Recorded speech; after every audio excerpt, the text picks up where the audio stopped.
necesito avanzar un poco rápido. Lamentablemente no sé por qué nos han programado el tema de los exámenes tan cerca, porque para el primer parcial generalmente acabábamos hasta 8 temas, pero ahora no da, ni avanzando todas las clases hasta 2 temas no nos sale ya para completar para el parcial, pero por lo menos tenemos que llegar a unos 4 temas avanzados para que puedan dar el examen. Si no, para el segundo parcial se va a acumular todo y realmente va a ser harto, porque los temas de este primer parcial son los más pesaditos en realidad. Del segundo parcial ya son hasta más llevaderos, como que más dinámicos, pero esta parte del primer parcial es harta teoría, ¿no es cierto? Entonces lamentablemente no se puede hacer como que más dinámica porque es pura teoría y son cosas que no les puedo dar, por ejemplo, darles ejemplos, casos clínicos de anatomía, difícilmente, de ciclo menstrual igual, entonces es teoría, ¿ya? Entonces necesito que me ayuden. Yo sé que es pesado, este tema al menos son como 62 diapositivas, y después viene ciclo menstrual, que sí es más cortito, pero no sé si nos va a dar ahorita para acabar. Sí. Si no acabaríamos el otro tema hoy día, la próxima clase igual, ciclo menstrual no es harto, es poquito. Entonces sí o sí va a entrar con fisiología materna o diagnóstico de embarazo. Y si se puede, lo voy a fusionar en un solo tema, cosa de que no se les haga tan pesado, disminuyendo un poco del temario, para que puedan dar el examen por lo menos de eso, porque la subsiguiente clase ya es nuestro examen. ¿No? Está rapidito, no sabía que tan rápido se venían los parciales. Ya, entonces si tienen dudas y preguntas, por favor me preguntan en el momento para que así podamos avanzar lo más rápido posible. Vamos a recordar un poco de lo que es la anatomía del aparato genital, que ya lo hemos visto la clase pasada igual. Lo hemos dividido en dos grupos, ¿no es cierto? Tanto los órganos internos como los órganos externos. Hemos visto que los órganos internos van a estar formados por 2 ovarios, 2 trompas de falopio, un útero y una cavidad vaginal. Los órganos externos van a incluir todas las estructuras que comprenden la vulva más las mamas. Aquí podemos ver lo que es parte de los órganos genitales internos. Vemos al útero, las 2 trompas de falopio con sus respectivas partes, que ahorita vamos a ver que las trompas se dividen en 4 porciones. Vemos al ovario en la parte interna, cómo se divide en 2, igual la parte cortical y medular, y el ovario en la parte externa. La cavidad vaginal, el cuello del útero o el cérvix también. Los vamos a empezar a dividir o a describir, perdón. Vamos a hablar de dos campos, se podría decir. Uno que es la parte externa, que va a cubrir a todos estos órganos, que lo vamos a llamar el continente, y el otro que sería el contenido, que es ya los órganos internos propiamente dichos.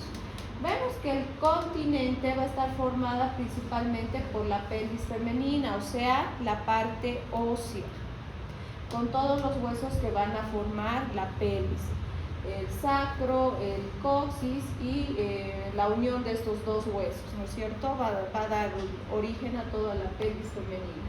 Entonces la cavidad en sí, la cavidad pélvica, va a estar formada a los lados por los huesos ilíacos, atrás por el sacrocoxis y abajo por una estructura que hemos hablado la clase pasada, que es el periné. ¿Qué era el periné?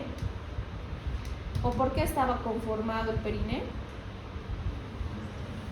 Por músculos y sus aponeurosis, ¿ya?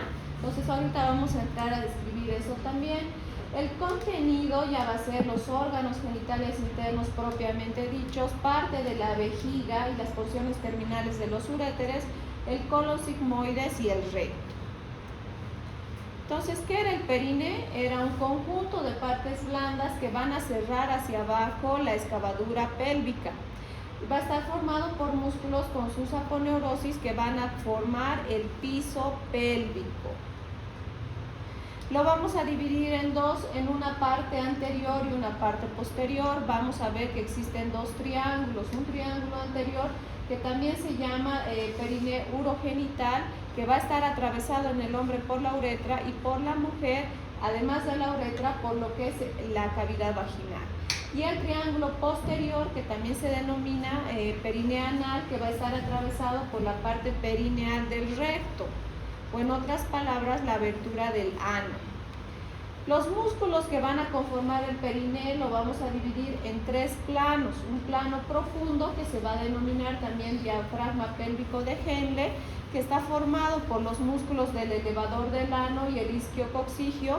El plano medio, que se denomina también diafragma urogenital, que está formado por el transverso profundo del perineo más el esfínter externo de la uretra, y el plano superficial, que está formado por el esfínter externo del ano, el transverso superficial del perineo, el isquio cavernoso, el bulbo cavernoso y el constrictor de la vulva.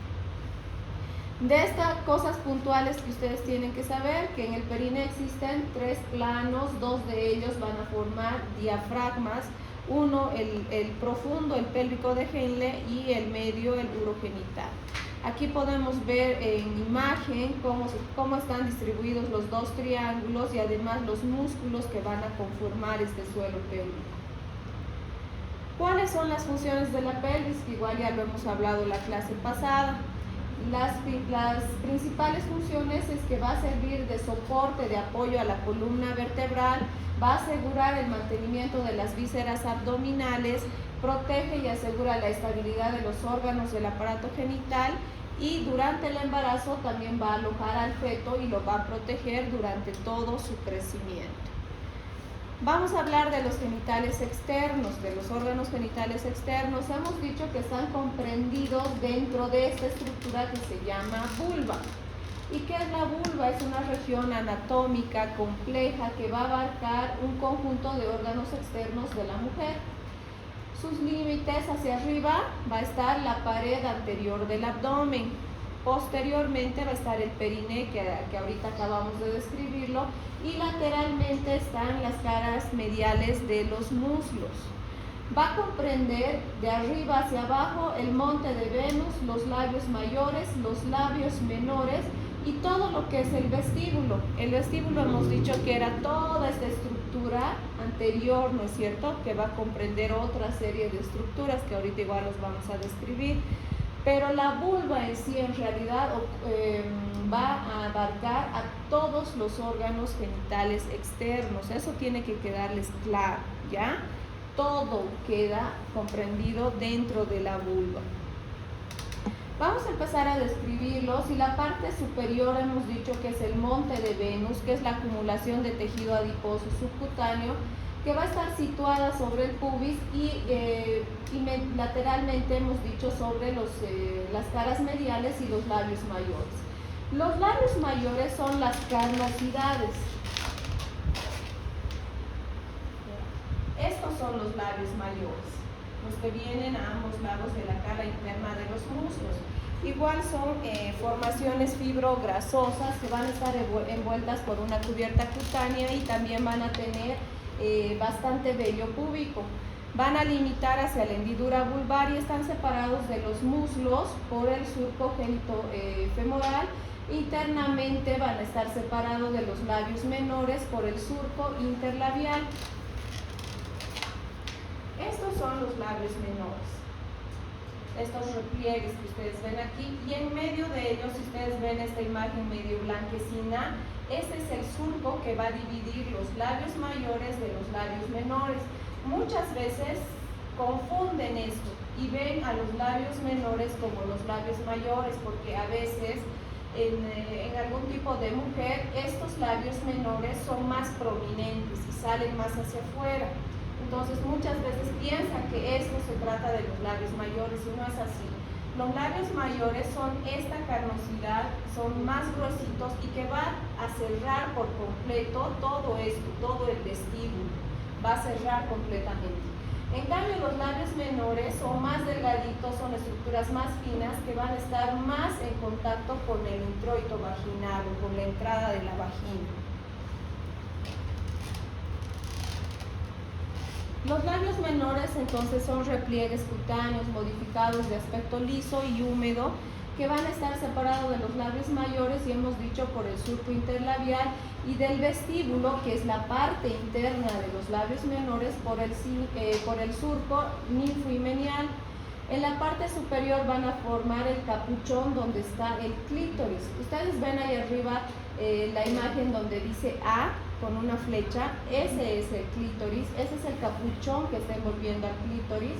Y va a tener una longitud de 3 centímetros, una altura de 1 centímetro y no tiene glándulas sudoríparas, pero sí tiene glándulas sebáceas, comparando con los labios mayores.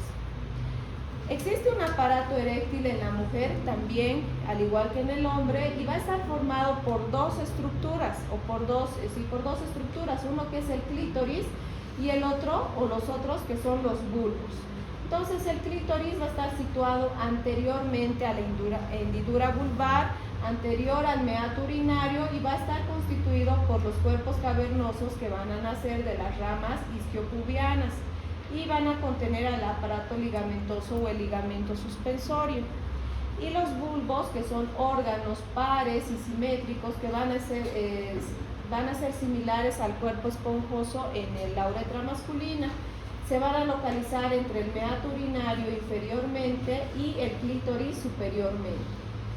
Esta es la imagen del bulbo. Si ustedes ven, arriba está el clítoris y abajo está la uretra. Entonces, en medio de estos dos están saliendo los bulbos a ambos lados del clítoris en realidad.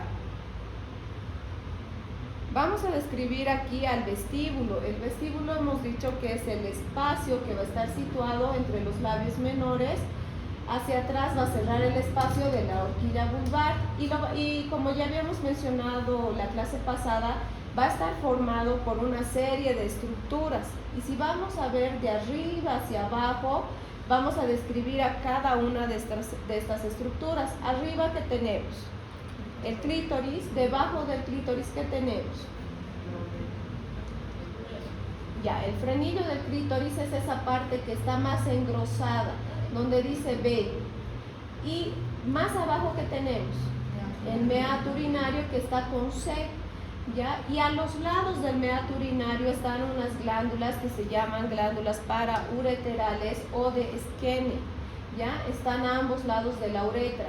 Más abajo, si seguimos, tenemos al orificio vaginal o el introito vaginal, que es la entrada del canal vaginal. Y si todavía contaría con el himen, también vamos a identificar al himen en esta estructura.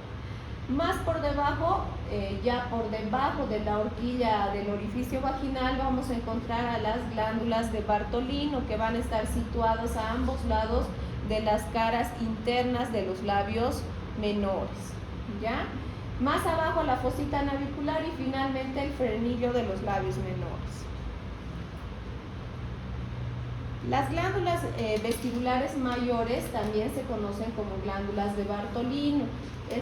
Aquí abajo tenemos una imagen más clara, ahí arriba también vemos una glándula más grande, pero externamente las podemos visualizar así pequeñitas. Van a estar situadas a ambos lados de la entrada del orificio vaginal o en la cara interna medial de lo que es los labios menores. Van a estar relacionadas con el bulbo de la vagina y el músculo bulbo cavernoso. Sus conductos excretores se van a abrir aproximadamente a 1 centímetro del surco himenial y su secreción se va a encargar de lubricar toda la cavidad vaginal y todo el vestíbulo. Ahora vamos a hablar ya de los órganos internos, de los órganos genitales internos. Y hemos dicho que está comprendido por ¿quiénes? ¿Quiénes comprenden los órganos genitales internos?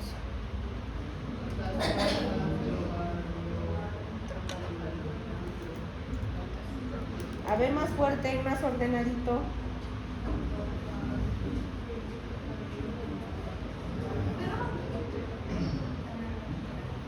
Primero los órganos pares. ¿Cuáles son los órganos pares? Ya, ovarios y trompa. Los órganos impares. Y vagina, ¿ya? El cervix forma parte ¿de quién? Del útero, es una porción del útero, no está separado de esto. Ya vamos a empezar a describir cada una de estas estructuras. Vemos que el útero es un órgano piriforme que va a ocupar la porción central de la cavidad pélvica Va a medir de 6 a 8 centímetros de longitud, 4 centímetros de ancho y 3 centímetros de espesor. Tiene 3 porciones. Uno que es el cuerpo, que es todo lo que vemos hacia arriba, y dentro del cuerpo tal vez podemos diferenciar la parte superior, que vendría a ser el fondo del útero. La unión del cuerpo con el cuello del útero se va a denominar istmo, que es la parte más adelgazada. Y finalmente tenemos al cuello uterino, que va a tener una porción intravaginal, ¿ya? Que lo vamos a poder visualizar dentro de la vagina. Este istmo, que es la parte que va a unir tanto el cuerpo con el cuello, va a tener un eje, y de acuerdo al eje que nos presente este istmo, vamos a poder hablar de la angulación normal del útero. Si tenemos un útero que va a estar más hacia adelante, vamos a hablar de un útero en anteversoflexión. Si tenemos un útero que va a ser igual en la parte del cuerpo con la del cérvix, vamos a decir que el útero está intermedio. Y si el útero está posterior con relación al cérvix, vamos a decir que el útero está en retroversoflexión. Normalmente, la mayoría de las mujeres, la posición normal del útero es en anteversoflexión. ¿Ya? Esta partecita es un poquito, no sé si me han entendido, pero tiene que haber una relación entre el cuerpo y el cuello del útero, porque no están en la misma posición. O sea, si el cuerpo está más anterior que el cérvix, vamos a decir que está en anteversoflexión. Si ambos están equidistantes en el mismo eje, son intermedios. Y si por el contrario el cérvix está más adelante que el cuerpo, es retroversoflexión. Ahora sí, ¿no es cierto? ¿Cuáles son las principales funciones del útero? Sirve de lugar de implantación del huevo o del cigoto, es donde va a crecer el embarazo, ¿no es cierto? Entonces sirve de implantación, es el lugar donde se va a completar la gestación, además produce sustancias nutritivas para que en las etapas iniciales del embarazo nos ayude con el crecimiento del feto. Cuando ya estemos hablando de un trabajo de parto, sirve para ayudarnos con las contracciones uterinas y poder ayudarnos con la expulsión del feto. Y también nos sirve para ir remodelando mes tras mes para que se produzca la menstruación. ¿Cuáles son las relaciones que presenta el útero? Anteriormente va a estar relacionado con la vejiga y va a estar separado de esta por el fondo de saco vesicouterino. Posteriormente se relaciona con el recto, que igual está separado por el fondo de saco rectouterino. Superiormente el útero va a llegar hasta la cavidad abdominal y va a estar en contacto con las asas intestinales. Inferiormente se va a continuar con la porción extravaginal del cuello uterino. O sea, ¿qué quiere decir? Que está en relación con la vagina. ¿Podemos valorar parte del útero a través de un examen especular? Sí. ¿Por qué? ¿Qué vamos a ver? El cuello uterino o el cérvix, ¿ya? Entonces aquí está una imagen donde ustedes pueden identificar al útero en la parte medial. Anteriormente está la vejiga, posteriormente está el recto y en medio de estos están los espacios que les va a separar.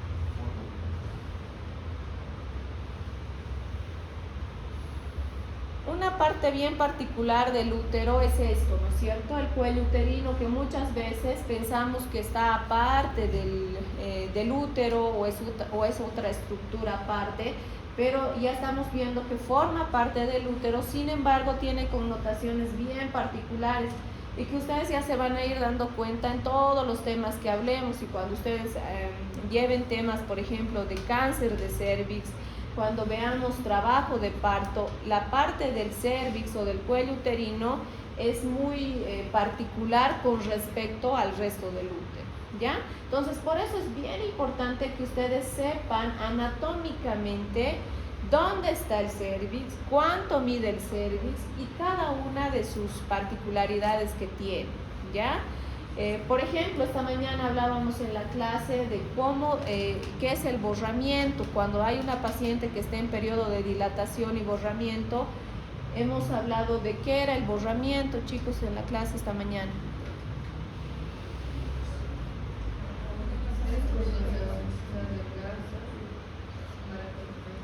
Es el acortamiento de esto, ¿no es cierto? Es la reducción del diámetro, del espesor del cuello uterino.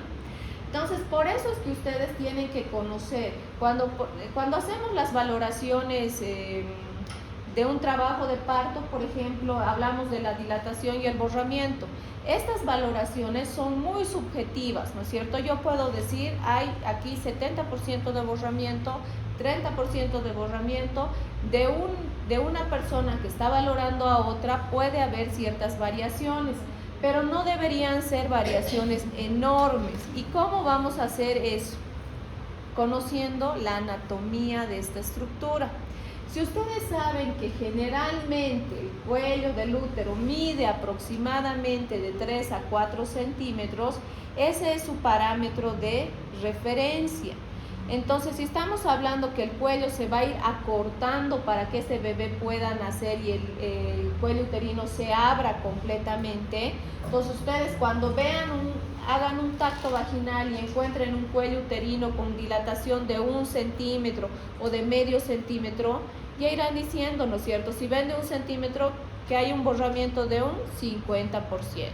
Si vemos más cortito todavía, de un 70, de un 80%. Entonces, por eso es importante que anatómicamente ustedes identifiquen y sepan bien cuáles son las medidas y las proporciones de todo esto que estamos viendo. Porque no, o sea, la parte anatómica no es solamente por molestar que les damos en ginecología, sino que todo está en relación a esto, ¿no es cierto? Todo. Entonces vamos a ver, vamos a decir específicamente que el cuello uterino mide 3 centímetros de longitud. En otras literaturas podemos encontrar que mide de 3 a 4 centímetros de longitud y 2,5 centímetros de espesor. La inserción de la vagina se va a efectuar en su unión de sus 2 tercios superiores con su tercio inferior. ¿Qué quiere decir eso? Que solo 1/3 del cuello uterino nosotros podemos visualizar o ver dentro de la cavidad vaginal y los otros 2 tercios restantes están más cerca del útero propiamente dicho, ¿ya? Va a poseer 2 orificios y son estos orificios los que nosotros valoramos hacer el tacto vaginal cuando una paciente está en trabajo de parto. Un orificio que se ve externamente, que es el orificio cervical externo, y uno que está por dentro, que es el orificio cervical interno. Entonces, la unión de estos dos, que se llama el canal endocervical, es lo que nosotros valoramos cuando la paciente está en trabajo de parto, y es este espesor el que debe reducirse para que esos 2 orificios finalmente se unan y permitan la abertura de la cavidad uterina. Vamos a encontrar entonces 2 porciones, volvemos a repetir, una que no lo vamos a ver dentro de la vagina, que está en la parte superior y va a estar relacionada igual que el resto del útero anteriormente con la vejiga y posteriormente con el recto. Además, lateralmente va a tener a lo que es el ligamento ancho y a sus plexos venosos. Y inferiormente o intravaginal vamos a encontrar a lo que también vamos a denominar hocico de Tenca. Así también se denomina al cervix o al cuello uterino, que sí vamos a poder verlo en un examen especular dentro de la cavidad vaginal. Está formado por 2 tejidos, uno que es el endocervix y otro que es el exocervix. El endocervix, que es un epitelio cilíndrico simple más delicado, que sí va a formar glándulas, por lo tanto nos permite secreción, nos da secreción y lubricar todo lo que es la cavidad vaginal, y puede prolongarse hacia la parte externa y vamos a denominar a esto ectropión. Muchas veces cuando vemos el endocervix en la parte externa, nosotros confundimos con algún tipo de infección o de úlcera. Ustedes tienen que saber diferenciar. Cuando únicamente se trata de un ectropión, la mucosa está intacta, o sea, no hay sangrado, no hay herida, no hay nada.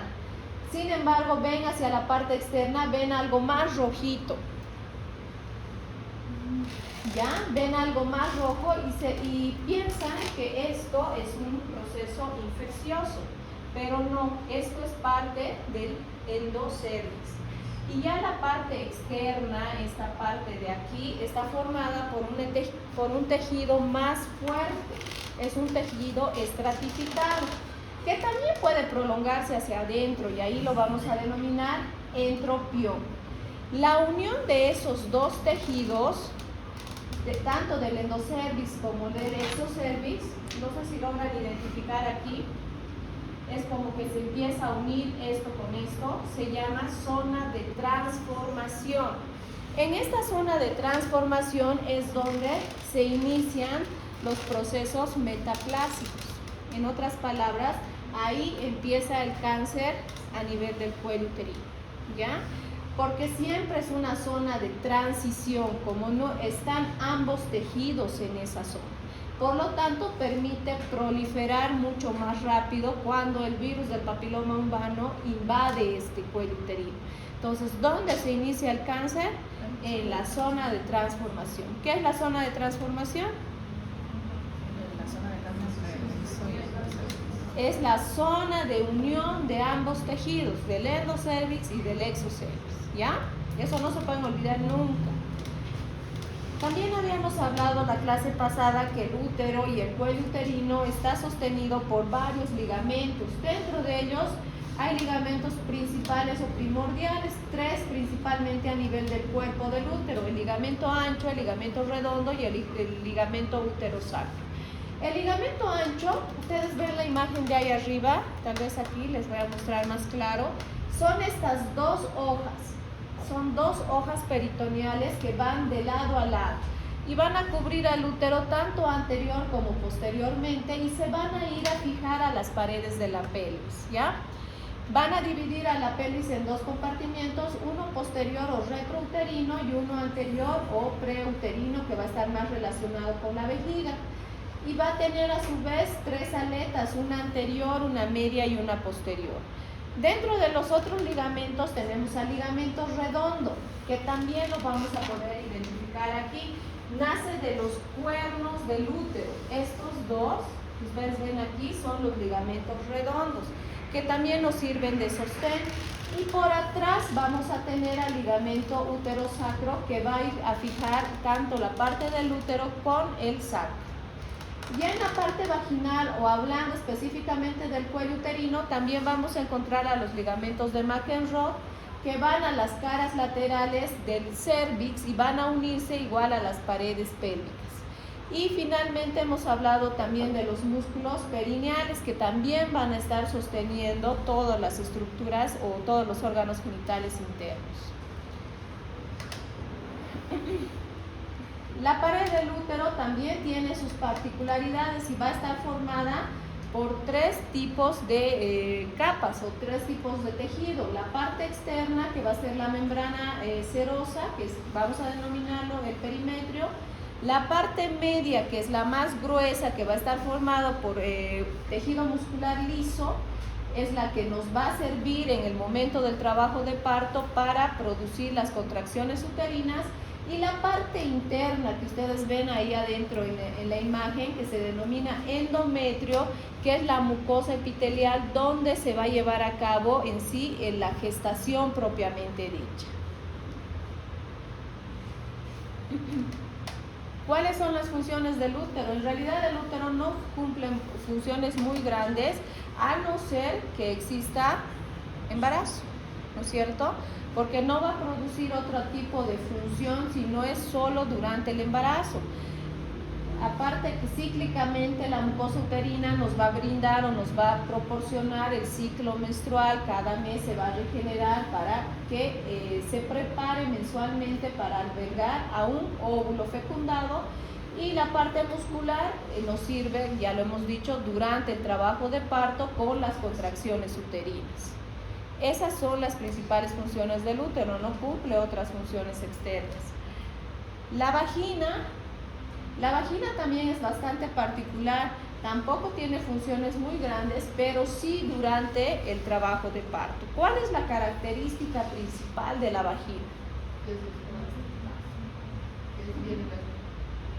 Exacto. Entonces, cuando ustedes hacen una valoración especular, ¿cómo describen a la vagina? Si tendrían que escribir en la historia clínica y ponen examen especular, ¿cómo describen?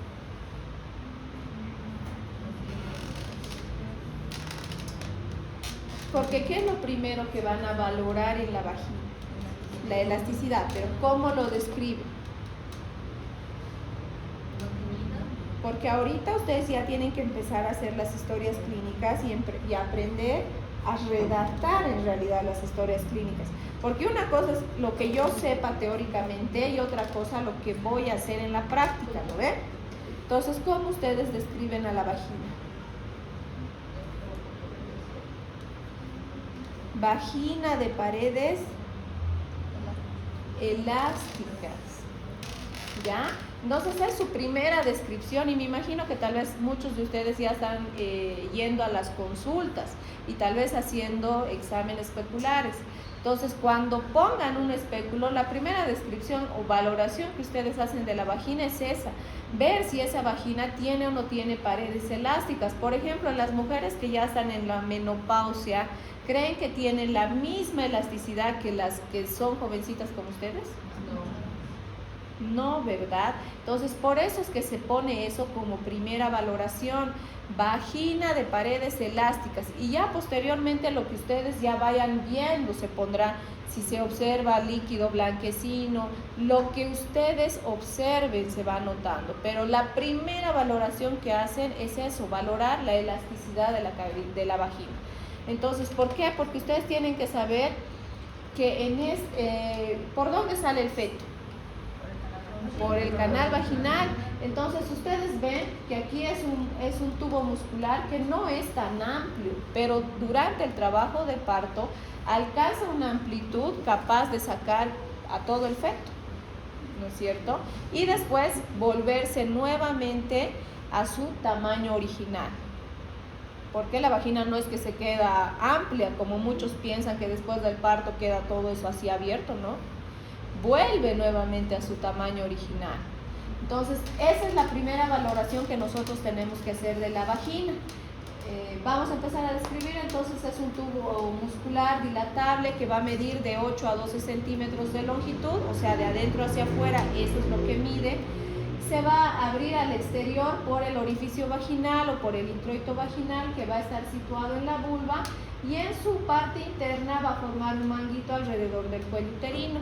En la parte externa, que va a dar principalmente lugar hacia lo que es el introito vaginal, también podemos describir al himen, que es una membrana fina, elástica, que cubre la entrada de la vagina y generalmente se va a romper con las relaciones sexuales o con el primer coito. Muchas veces el himen no se rompe durante las relaciones sexuales y queda abierto hasta el primer parto. Entonces eso también ustedes tienen que aprender a valorar. Existen diferentes tipos de himen, lo hemos visto en la clase pasada. Existen algunos que son lo suficientemente abiertos como para no romperse durante las relaciones sexuales, y se van a romper si van a romperse en el primer parto recién. Y si la mujer nunca ha tenido partos vaginales, pues eso queda intacto, ¿ya? Y puede también romperse por otras actividades que no sean las relaciones sexuales, como las actividades deportivas, traumas que haya sufrido la paciente, caídas, etc. Entonces, todas esas cosas también tienen que considerar. Dos funciones nada más de la vagina. Va a recibir al pene durante la cópula o durante las relaciones sexuales y nos sirve de paso para que el feto atraviese y salga al exterior durante el trabajo de parto. Esto ya no es necesario. Nos vamos a los ovarios. Los ovarios son dos, son pares. Van a estar localizadas en la cavidad pélvica, van a tener la forma y el tamaño de una almendra, más o menos de unos 3 centímetros de longitud. van a contener unos 400.000 óvulos que van a existir desde el nacimiento, pero de estos solo 400 a 500 van a madurar durante toda la vida sexual de la mujer. Se van a encargar de producir los gametos femeninos, que son los óvulos, y las hormonas sexuales, que son los estrógenos y las progesteronas. Una vez que se produce la menopausia, estos ovarios se atrofian, dejan de funcionar y por lo tanto ya no se producen estas hormonas. Y como consecuencia de esto es que nos viene toda la clínica de la menopausia, ¿no es cierto?, del periodo de la perimenopausia. Periódicamente, cada 28 días más o menos, los folículos, que son estos que están aquí en redonditos, ustedes ven, son diferentes folículos que están en diferentes etapas de maduración, ¿ya? Van a ser liberados cada 28 días aproximadamente. Hablamos de un ciclo menstrual femenino entre 21 y 35 días, que es el promedio que se espera. Entonces, mensualmente, van a madurar y solo un óvulo va a ser el que va a ser liberado a través del ovario y puede llegar a ser fecundado por un espermatozoide. Vamos a dividirlo entonces en dos al ovario. Tenemos una zona cortical y una zona medular. La zona cortical va a ser la que va a albergar a cada uno de los folículos en sus diferentes etapas de maduración. Si ustedes ven en esa imagen, todos los que están en redondito son los folículos y todo eso es la zona cortical. La zona medular es todo el resto que ustedes ven, que va a estar formado por tejido conjuntivo y además va a tener vasos sanguíneos y nervios, ¿ya? Dos zonas que ustedes no pueden olvidarse. Otros órganos pares son las trompas de falopio, que van a tener la forma de un embudo alargado o de un cuerno de la abundancia. Va a estar dividido en 4 porciones. La porción intersticial va a ser la que está unida al útero, la que va a estar en relación íntima con el útero y se va a unir al útero por un orificio que se llama ostium y que mide aproximadamente 1 milímetro. El cuerpo como tal va a tener dos partes, uno que es el istmo, que es la región más delgadita de la trompa, y la ampolla, que es la parte más ancha, pero de paredes más delgadas que tiene. En la ampolla es generalmente donde se va a llevar a cabo la fecundación, la unión del óvulo con el espermatozoide. Y finalmente el pabellón, que va a estar formado por estas fimbrias, que ustedes ven aquí como una ramificación. Esas se denominan fimbrias, que van a estar en relación directa con el ovario. Las funciones de las trompas de falopio no son muchas, igual solo nos sirve de canal de transporte tanto para el óvulo, como para el espermatozoide y finalmente para transportar a este producto de la fecundación hacia el útero. Y nos sirve también de lugar de fertilización, hemos dicho dónde principalmente, en la ampolla. La irrigación va a estar dada por arterias tubováricas, arterias uterinas, pudendas internas y pudendas externas. Vamos a ver lo que es ahora la anatomía de la mama. Las mamas van a estar constituidas por glándulas mamarias, tejido célulo adiposo, piel y son glándulas de secreción externa. Eso es algo que no se pueden olvidar. Los límites hacia arriba, primero vamos a decir que la mama está situada en la parte anterior del tórax, ¿no es cierto? Hacia arriba va a estar delimitada por la segunda costilla y la clavícula, hacia abajo por la séptima costilla, medialmente por la línea paraesternal y lateralmente por la línea axilar anterior. Podemos diferenciar algunas estructuras. Vemos ahí el triángulo subclavicular, donde podemos palpar a la apófisis coracoide de la escápula, la cabeza humeral y el pulso de la arteria axilar. En medio de los dos de ambas mamas vamos a encontrar el surco intermamario. ¿Y de qué va a depender la profundidad del surco intermamario? Del tamaño en sí de la mama o de que la paciente o la persona esté utilizando prótesis, como en este caso, ¿no es cierto? Ustedes ven, en este caso existe un surco intermamario muy profundo. ¿Por qué? Porque existen prótesis. Externamente vamos a identificar algunas regiones. Vemos a la areola, que va a estar formada, que es una formación circular pigmentada que va a medir de 15 a 25 milímetros de diámetro y que va a rodear al pezón. El pezón es una formación cilíndrica de 10 milímetros de alto por 10 milímetros de ancho y que muestra de 15 a 20 orificios de los conductos galactóforos.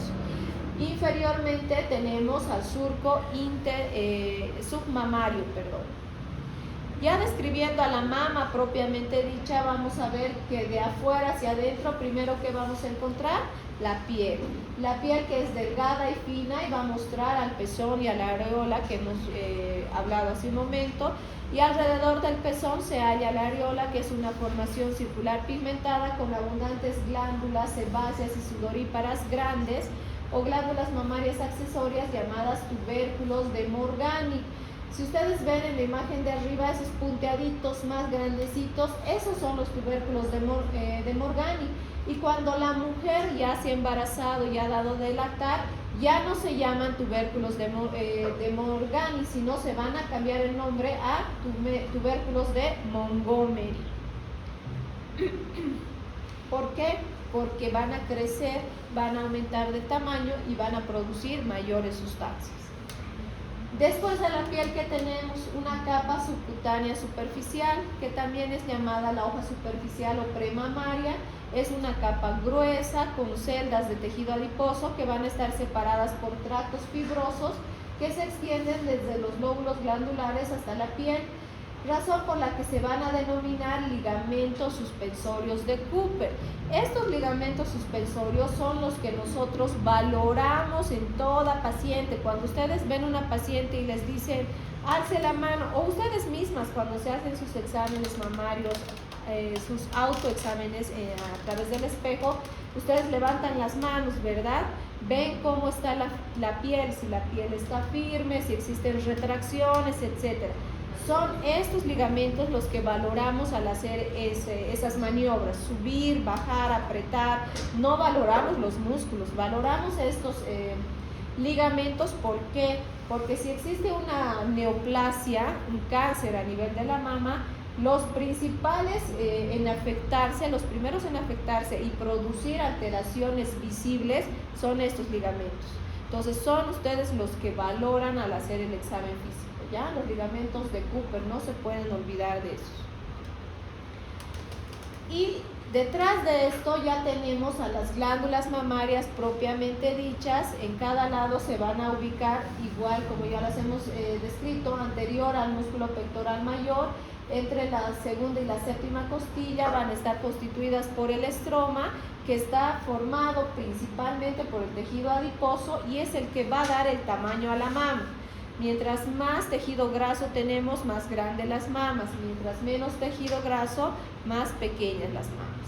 Eso no condiciona, pero el parénquima, que es en realidad la glándula mamaria propiamente como tal, que va a estar formada por 15 a 20 lóbulos glandulares, de los cuales van a salir los llamados ductos galactóforos o senos galactóforos, los cuales se van a dilatar en espacios o senos que van a terminar en el pezón. Y esto es lo que me preguntaban hace un momento. Esto es una prolongación de la glándula mamaria que se extiende hacia el hueco axilar y se va a denominar la cola de Spencer. Y esta es una parte que ustedes no pueden obviar en las valoraciones que van a hacer a las pacientes cuando se trate de alguna patología de mama. ¿Por qué? Ahorita vamos a ver que en este cuadrante superoexterno, así lo llamamos, es donde tenemos mayor cantidad de ganglios linfáticos. Entonces, si hubiera alguna neoplasia, es en este lugar donde podemos identificar primero este tipo de alteraciones. Podemos dividir, obviamente, la mama, hemos visto igual la clase pasada, en cuadrantes: superexterno, superinterno, inferointerno, inferoexterno, para hacer las valoraciones. La irrigación de la mama va a estar dada principalmente por la arteria subclavia, que va a dar origen a la arteria axilar. Esta arteria axilar a su vez va a dar origen a la mamaria externa, que va a dar todas sus otras ramificaciones, que son las mamarias laterales. Y la arteria subclavia va a dar una rama directa, que es la mamaria interna, que esa va a dar otras ramas, que son las mamarias mediales. Este dibujito es el que la clase pasada me lo han dibujado, no me acuerdo qué grupo, pero esto es lo que yo les he tratado de explicar. O sea, no es muy complejo. Si ustedes se dan cuenta, solo tienen que identificar a las estructuras de arriba, y en realidad la arteria subclavia que vaya arriba en azul, la verde que ya es la arteria axilar, esas dos son las que tienen que identificar, y de esas dos sale la mamaria externa y del azul la mamaria interna, y ya todas sus ramificaciones. No hay mucho donde se puedan perder, ¿no es cierto? La parte venosa va de la vena axilar, de la vena mamaria interna, por las venas intercostales a las venas ácigos en el lado derecho y hemiácigos en el lado izquierdo. Esto es lo que les decía, los linfáticos de la mama es lo que tenemos que tener mucho cuidado cuando hacemos las valoraciones de las pacientes, cuando se trata de una patología mamaria. Ustedes ven ahí arriba, están con rojo, son los nódulos o nodos axilares pectorales y paramamarios. Van a representar aproximadamente el 75% de la linfa. ¿Qué quiere decir eso? Que si existiera un proceso neoplásico, esos son los ganglios que se van a alterar en primer lugar.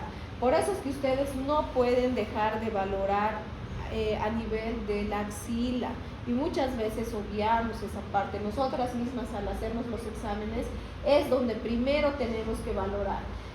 Luego tenemos los nódulos linfáticos supraclaviculares, que son igual escasos. Internamente los nódulos linfáticos paraesternales, que igual son en menor cuantía. Los que siempre tienen mayor resonancia, entonces, son los que están a nivel axilar. Y finalmente, detrás de toda la glándula mamaria vamos a tener otra capa subcutánea, que es la capa subcutánea profunda, una capa grasa retromamaria, y como está apoyada en el tejido laxo, este último también va a brindar mayor movilidad a la mama. Y también vamos a tener como ligamentos suspensorios retromamarios. Eso es todo en cuanto a anatomía. ¿Preguntas?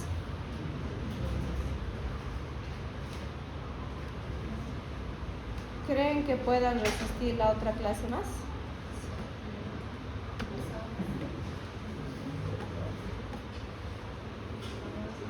Sí. Si no, avanzaremos un poquito. ¿O quieren dejarlo los dos temas para la próxima clase? No, ahora